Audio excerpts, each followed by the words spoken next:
Hello, Bitcoin is again stuck between 21,600 and 21,900, guys. So when we can say that when BTC will make a breakout or breakdown. Let's see. Before starting this video, guys, join my Telegram group, guys, for a free signal for a free market update.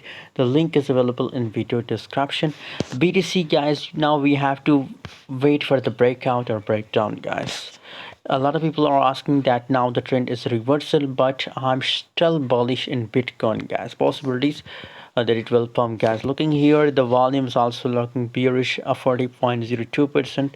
Negative changes occur in our trading volume. Let's see. You can see here. I think you can see it as I show you that 21,800 something. That's the highest of last 24 hour.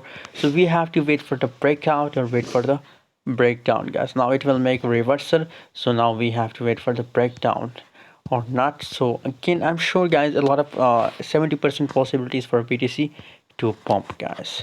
By the way, what's your opinion? Share in the comment box. Don't forget to subscribe for more latest news and updates.